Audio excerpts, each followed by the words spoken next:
Hi, I'm Mike Sargent, and this is Arise on Screen. Apes, together, strong. Only a handful of humans are left after a virus wipes out most of mankind. Now, a nation of genetically evolved apes is growing. It's the dawn of a new era. Andy Serkis, Gary Oldman, and Kerry Russell star in Dawn of the Planet of the Apes. Promise nobody kills themselves until Valentine's Day. It's not such a ridiculous idea. Pretty sure we're all gonna live to regret this. They all had the same idea at the same time on the same night, to jump from one of London's tallest buildings, but fate had something else in mind for them. Pierce Brosnan, Aaron Paul, and Toni Collette star in A Long Way Down. All right, don't worry about it. Wish we could use the bumpers. You don't want the bumpers. Life doesn't give you bumpers. Filmed over a 12-year period, Boyhood charts the rocky terrain of growing up like no other film ever has. Newcomer Eller Coltrane, Patricia Arquette, and Ethan Hawke star in Boyhood. Have you been drinking? A little bit. Oh. All this and more on Arise on Screen.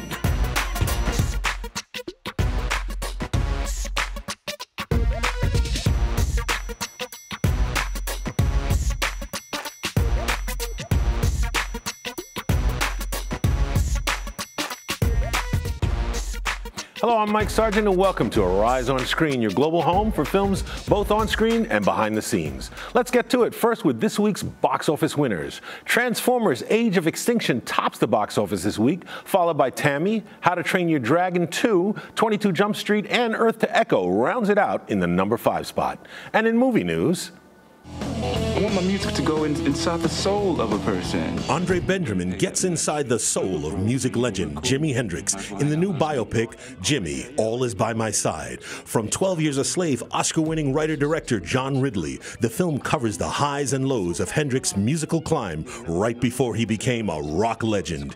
Even without using original Hendrix songs, Benjamin in the role is a rock star. Jimmy, All Is By My Side is out in September 2014. My name is Christine Lucas and I'm an amnesiac. Nicole Kidman as Christine Lucas sleeps every night and her mind erases everything she knows to date.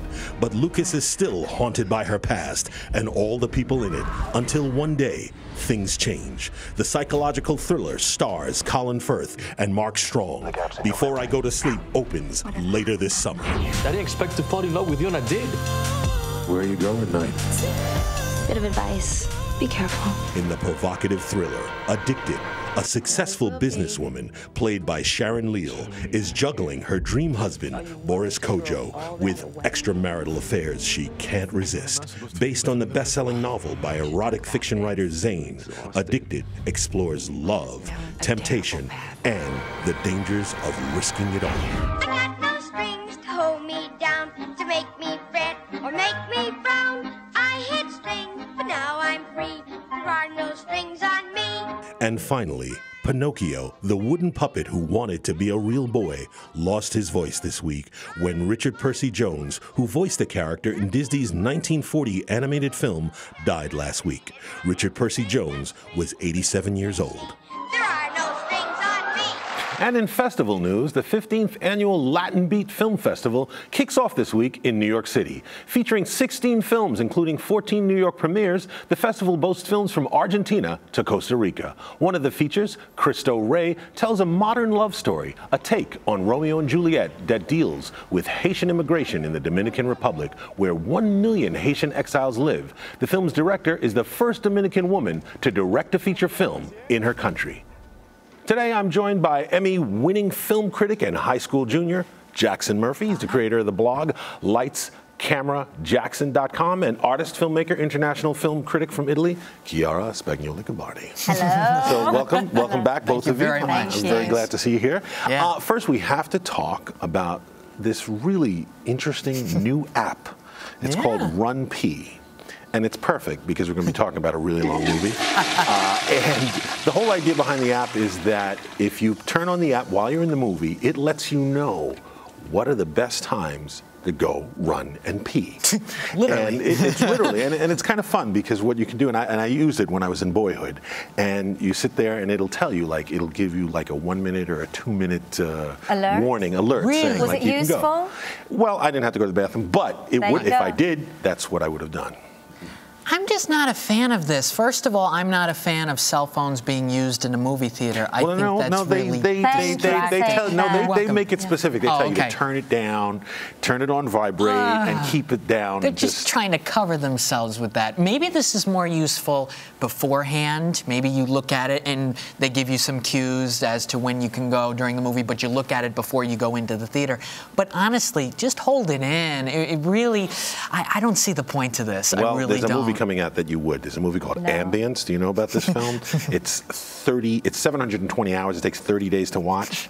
I'd want to know. Like, there must be like a booklet of when you can go pee. Well, you would need a cue also to when to have a life with a film that long. But yes, I'm also very skeptical about this. What about the Transformers 4? It could tell you, you know, just... Oh, I could have gone to pee a bunch of times for that film. But you got to stay for all that Michael Bay action. You got to just hold it in. You got to stay in the theater and take care of everything beforehand. You know, you're a guy. A lot of women can't hold it like guys can, you know. Oh, that's not true. That's not true. We're much more well-trained. Really? You have a much easier life in the bathroom. But let's talk about movies. Okay, well, all right. Well, when we come back, when we come back, we'll talk about movies, and you can go run pee now.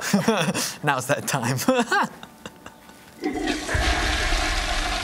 First we saw them rise. Now, with the human race almost wiped out, it's their dawn.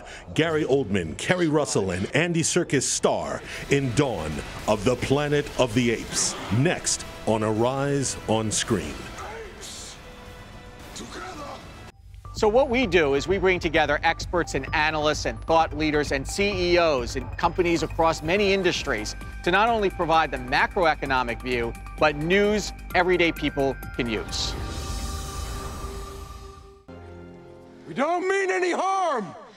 They're apes, man. Do you think they understand what you're saying? Do they look like just apes to you?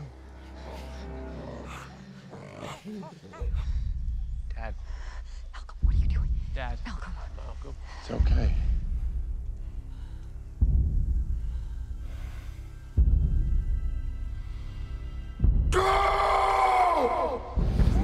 Humans versus apes, and the fate of the Earth hangs in the balance. Kerry Russell, Andy Serkis, and Gary Oldman star in Dawn of the Planet of the Apes. At the movie's premiere, the cast talked about the humans who survived the plague and the evolution of Caesar and his fellow apes. The main thing is we've lost a great deal. Everyone's lost their families, and I think that's where the story starts. They started to build a society which was evolved. He was forward-thinking in terms of wanting to educate the young apes, the new young apes that were coming through. I want to show how those apes that we saw in the first movie, why are they all like walking and talking, and you know, how'd they get like that? And this sort of shows the evolution of speech and communication, is there a moment of coexistence? Welcome back to Arise on Screen. So, first of all, Planet of the Apes, the original film, I have to say is one of my favorite films of all time. I can quote that, and as my producer pointed out to me, I can misquote it pretty well too. But what I like about this series and what they're doing now, and especially this movie, is the weakest part of the first 5 ape films was really finding out when did apes actually take over? Because in the original series, you see, you know, Caesar, he's born, and all of a sudden, you know, apes are slaves and they can talk, and next thing you know, they take over, and you didn't really get it. Yeah. This fills in all those gaps, and I thought, surprisingly, it's a serious science fiction film. It really makes is. social statements and whatnot. Now, you, Jackson, you thought not only it was good, but you really liked what Matt Reeves did, and you felt he took risks. Yeah, I really took risks with the story. I thought it was a very intriguing film. I thought the action was insanely wild at times. I think the other people in the theater I was at were just going, what the heck is going on? It's insane.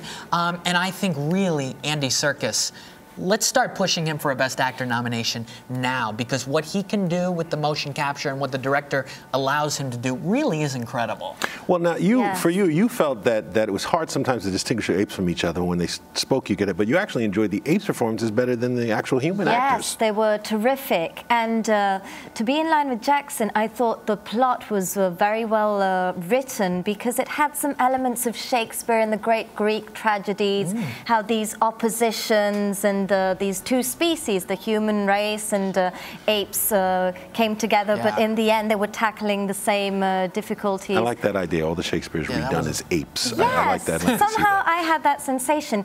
And I thought the score had a very important role in it. I'm glad you mentioned that. The first scene, the opening scene, builds up so brilliantly the entire film. Well, Michael Giacchino is a great, he's great at paying homage to films that have come before. I agree with because in this film, I'm so familiar with the film and the original film and the original Jerry Goldsmith score, that there were moments where he lets us know, I know that score too. It is Circus's movie, because the humans, it's kind of half and half, but the apes really dominate in terms of screen time. Pardon the pun. Right. Yes. Jason Clarke is good, Kerry Russell's good, Gary Oldman's barely in it, but when he is, he's fantastic.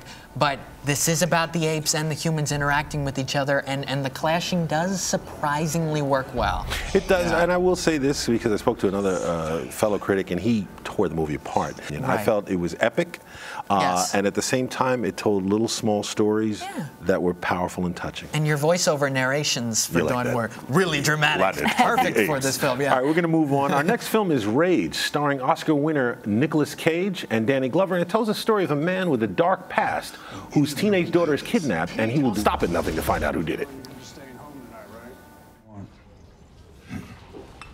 You can't go around tearing up the city. This isn't good for anyone. Don't know what you're talking about. Look, man. This isn't gonna bring your kid back. I feel you, what you're going through. But if this keeps up, I promise you I'm gonna find a way to put you and your crew away for good. Now, okay, we don't have to say too much about this film, because it looks like exactly what it is. It's like a super B movie. And now, you saw this movie, and you said what I felt too, that, you know, Danny Glover has very little screen time. He seems like he's finally aged into the character he was supposed to be playing in the Lethal Weapon series. There's no juice in the film for him to actually do the outstanding Well, I love your comment. You said all Nicolas Cage does is make faces and hold a gun. Yes, I mean, if I have to think of movies where I liked him, I'd go back to the late 80s or early 90s. Yeah. So Wild at Heart was one I really loved. But here, there was nothing that drew me into the film, and I think that the same topics have been dealt with in so much better in other movies. Ever since Taken. Now, you felt that his hairpiece really gave the best performance. Yes, the hairpiece was wonderful. You know, it's funny, I just watched Moonstruck recently for the first time. There you go. And loved it, and I loved him and Cher. But recently, all Nicolas Cage has been doing is just these about a dozen cheesy movies that about a dozen people have seen. And in every single one, he does something. It's a serious situation. That's all he does, a serious situation. That's all he does. That's pretty much it. Yeah. Well, we're going to move on, and we'll be back. Up next. Excuse me, are you going to be long? What? Maybe I should just wait. I'll give you a shout on the way down. 4 lost souls decide to end their lives on the same night, New Year's Eve. Instead of dying, they end up forming an unconventional family. Pierce Brosnan and Toni Collette star in A Long Way Down, here on Arise on Screen. One of the amazing things about Arise News is that we seek to tell stories in a way that no one else has told them. Literally, this has never been done before. I'm so thrilled to be a part of it. I'm honored. Hopefully, we're making history here. Excuse me. Excuse me. Hi. I'm not entirely sure how to phrase this, but, are you going to be long? What? I wasn't sure whether to wait my turn or... I hadn't considered the wire. I'd really like to borrow your ladder. Maybe I should just wait. I'll wait. You're just going to stand there and watch? No, of course. You'll be wanting to do it on your own, I'd imagine. Imagine right. I'll go there. Former James Bond Pierce Brosnan and Breaking Bad's Aaron Paul star in A Long Way Down, the story of four strangers who on New Year's Eve all decide to end their lives by jumping off the same building at the same time. But from this unlikely meeting comes the most unlikely of bonds. His resilience is pretty low. His vulnerability is fairly high. I was never sure if he would have jumped or not. The fact that they meet each other up there prevents them from completing their mission and allows them another crack at life, really. Welcome back to Arise on Screen. So, I like this movie.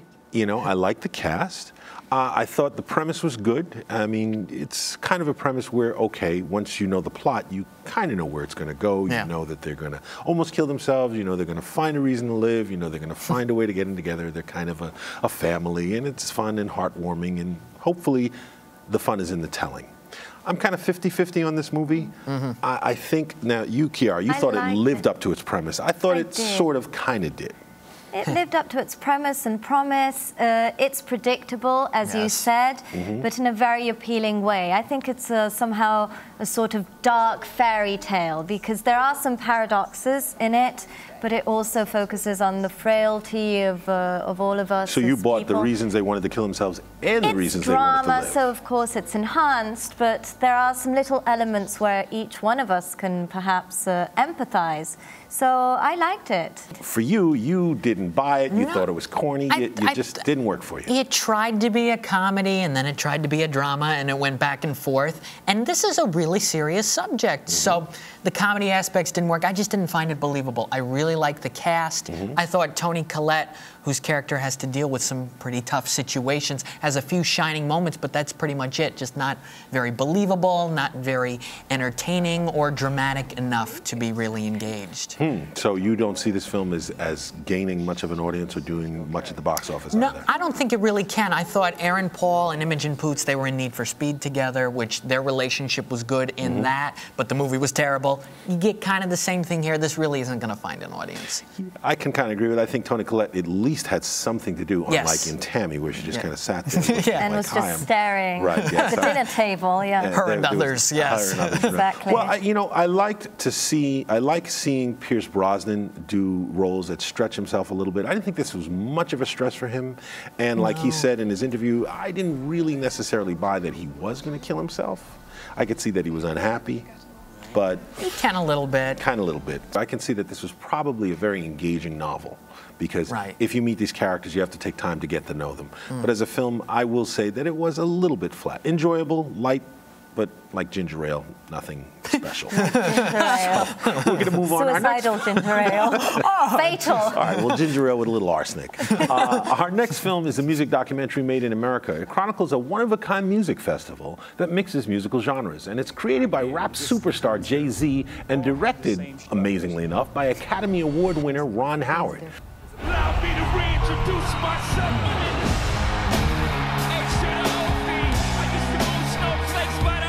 This is brilliant that you got Run DMC and Pearl Jam, pop, rock, hip-hop all on the same stage because music succeeds where politics and religion fails. I believe every human being has genius-level talent.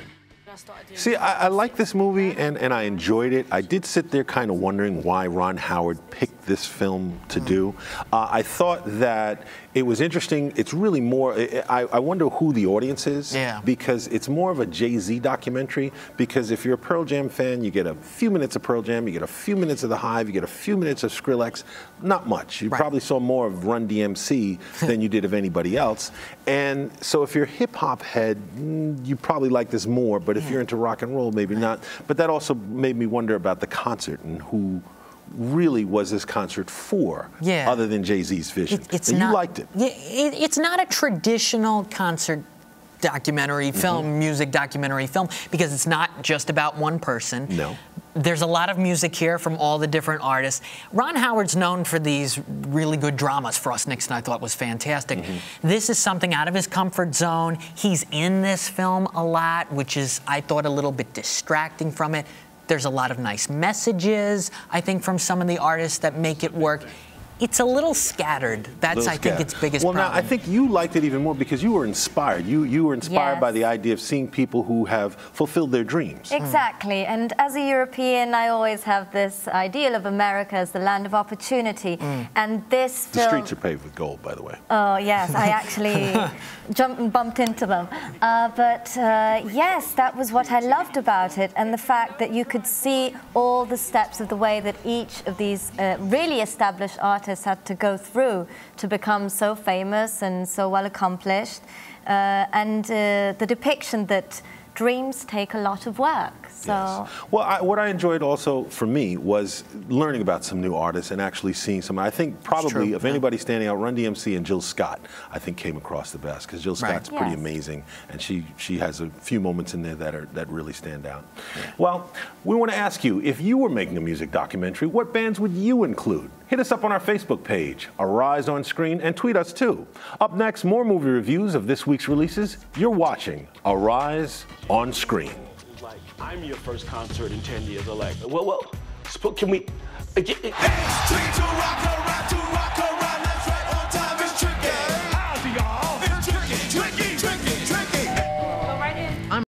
The president's trip to sub-Saharan Africa, we covered it. Nobody else did in the depth that we did. I think we, as a network, and the people that view our network, were the better for it. Don't worry about it. Looks like you used the bumpers. You don't want the bumpers. Life doesn't give you bumpers. Student joining us today. Hey, dude. Welcome to the suck. In a summer of remakes, sequels, and reboots comes Boyhood, one of the most original ideas ever for a movie. It's a film about growing up, but in real time. Director Richard Linklater chose his young star, Eller Coltrane, at 6, and periodically came back over the next 12 years to film Coltrane's character growing up. It's very cathartic, really, especially the first couple times, more than anything. It kind of, you know, I mean, I find myself kind of just lost while watching it. This is a human story about human beings and love and how imperfect it is and the beautiful moments in between. The most rewarding element of the whole thing was to see the kids grow up and become who they were going to be, you know, and see them come into their own creatively, and, you know, that's on the screen, too. And with me in the studio, fellow film critics Jackson Murphy and Chiara Spagnoli-Gabardi. So, I really liked this movie, much more actually than I expected to. I thought the conceit of filming these actors as they grow up in real time, both the adult actors and the child actors, I thought it was fascinating, and I thought it tapped into something unexpected, which is that feeling you have when you look at an old photo of yourself or an old photo of your parents, and because you know them now, you're just looking, you kind of, when you look at somebody, you look and see the child or the younger person in their face. It's like when you watch any series of actors, and I thought while, I know, Jackson, you felt differently, but I thought while the story itself is simple, but I think it's deceptively simple. I think that was the point of the story, that there's nothing special about this life, but it's documenting that life that made it special. But you felt the same way, Chiara. Yeah, it's life, as you said. It's simple, but it's not that simple. And obviously this is very revolutionary in the history of film because it's a narrative, it's not a documentary. And you follow these characters through the years and you see their transformation, their physical transformation, but you see that also the actors have a whole life that goes through them, which gives a contribution to the character they're portraying on screen. So I'm a very big fan of Richard Linklater's films. I love the trilogy Before Sunrise, Before Sunset, Before Midnight. So yes, I think this is somehow the evolution of that. Let's take a look at those movies for a minute. All right, I have an admittedly insane idea, but if I don't ask you this, it's just, you know, it's gonna haunt me the rest of my life. What? I want to keep talking to you. You know, I have no idea what your situation is, but I feel like we have some kind of connection, right? Yeah, me too. And how did you two meet? We met about 18 years ago. We kind of, sort of fell in love.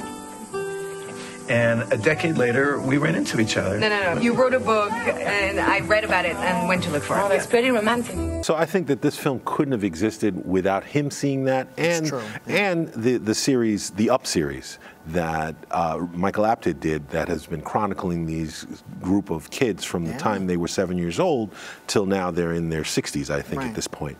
So now, but you, Jackson, this movie seemed not so special, maybe a little bit of a gimmick and nothing else. Okay, I will say it is groundbreaking in the movie-making style. But I wanted to love this film so bad, and I couldn't because there's nothing groundbreaking or new in terms of what this film has to say about life, what it has to say about growing up. We've heard these relationship stories, family problems, all of this, growing up, dealing with boyfriends, girlfriends, etc. We've seen all of this so many times before, and for me, there was nothing moving or emotional about it that I got out of Before Midnight, that I got out of Bernie and other films. But you see, I have to say, I think you're missing the point. I think that's the whole point. See, I think if he had become didactic or give us these philosophical things or said so much about life, I think that would have made the movie seem less realistic, and to me, I think it would have had less of an impact. Yeah, I think it would have seemed more like a movie. It's so long. The thing is, it's 2 hours and 45 minutes long Didn't because feel it's it stretched at out. all. Really? Didn't go want to run pee. Because there you go. Here's the thing. I think too much time is spent on his older years. I think that's where it drags towards the end. See, again, I disagree. Like I think you have to get to know this kid so you can look at him as he's growing. But also the characters that revolve around this kid, for instance, the character played by Patricia Arquette, has so many shades. I think this is the first time a woman is portrayed like that on screen, with flaws, but she's not a villain, she's not a hero. I thought she was a little over the top, though, and I thought Ethan Hawke was good. You thought Patricia Arquette was over the she top? Was so real. And some of it was forced. I wanted to fall in love with this movie. What movie did you see? I really did. I saw Boyhood for 2 hours and 45 minutes. Okay. Yes, it was. Did you ever use the run pee and take a break? I wanted to a couple of times. All right, well, clearly that app will come in good for you. Well, we're going to move on to our next film, which is a road movie, and it's called The Road to Paloma. It's co-written and starring the Game of Thrones star Jason Momoa. It tells the story of a Native American on the run after avenging his mother's murder. We tried it your way and look where it got us. And look at what your actions got you. I couldn't let him walk free. You're not the law. No, I'm not. But when justice isn't served, then what, Dad? And your justice, what has it given you?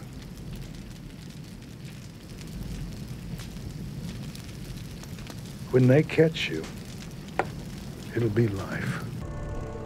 This, I thought, was a movie that, you know, I didn't hate it. I didn't love it. I wasn't completely bored or anything. I thought it was okay. I thought it was shot well. I thought it was interesting to see Jason Momoa take a film like this.